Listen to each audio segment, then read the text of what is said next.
Actually നമ്മുടെ JSKയിലെ മാധവ് എങ്ങനെയുണ്ട്? പതിവ് പോലെ എന്റെ പെർഫോമൻസ് ഗംഭീരമായിട്ടുണ്ട്. JSKയിൽ എനിക്ക് ഡബിങ്ങിന് കണ്ടപ്പോ എനിക്ക് അത്ര തൃപ്തിയല്ലായിരുന്നു. അയ്യോ അതെന്ത്? എന്റെ ആക്ടിങ് തീരെ ശരിയായില്ല, പ്രത്യേകിച്ച് ശോകാഭിനയം തീരെ പോരാ. ഇന്ന് എനിക്ക് കണ്ടപ്പോ തോന്നി കുഴപ്പമില്ലല്ലോ എന്ന് തോന്നി. അയ്യോ അത് വെറും തോന്നലാ. എന്റെ മകനായതുകൊണ്ട് പറയല്ല, മനു ഒരു മണ്ടനാണ്.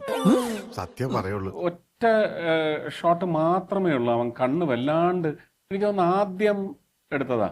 അപ്പൊ ഈ സത്യമൊന്നും ജയിക്കുന്ന സ്ഥലമല്ലേ കോടതി, കണ്ണിങ്ങനെ. അപ്പൊ സത്യം ജയിക്കുന്ന സ്ഥലമൊന്നും അല്ലേ സാറേ ഈ കോടതി? അപ്പൊ ഈ സത്യമൊന്നും ജയിക്കുന്ന സ്ഥലമല്ലേ കോടതി, കണ്ണിങ്ങനെ. ഇതൊരു മാതിരി തറ പരിപാടിയായി പോയി.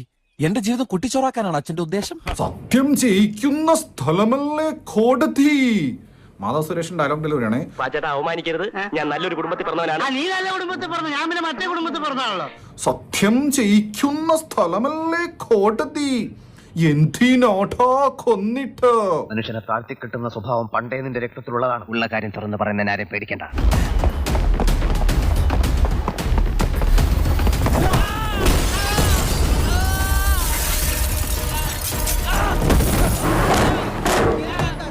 ഇത് സംഭവിച്ചതിന് ശേഷം ഒന്ന് വിളിക്കുകയും ചെയ്യാത്ത നീ എന്തിനാടാ ബേക്കറി പോയ? എങ്ങനെയുണ്ട് എന്റെ പെർഫോമൻസ്? ഒറിജിനൽ ആണെന്ന് പറയില്ലടാ, അത്രക്ക് ആർട്ടിഫിഷ്യൽ ആയിട്ട്. നിന്റെ നെറ്റിയിൽ എഴുതി വെച്ചിട്ടുണ്ട് നിന്നെ കൊണ്ട് ഈ പരിപാടി നടക്കൂലെന്ന്. ഞാൻ പിന്നെ നിന്നെ വിഷമിപ്പിക്കണ്ടെന്നോർത്ത് പറയായിരുന്നേണ്. പക്ഷെ മാധവന്റെ ഇംഗ്ലീഷ് ഒരു ഭയങ്കര ഡിക്ഷൻ ആണ്. അവന് ഈ പൃഥ്വിരാജിന്റെ പ്രേതം കയറി. അച്ഛാ ജസ്റ്റ് ഫോർ എ രസം. തളരരുത് രാമൻകുട്ടി, തളരരുത്. കലാകാരനല്ലാത്തവരെ സമൂഹം അംഗീകരിക്കില്ല.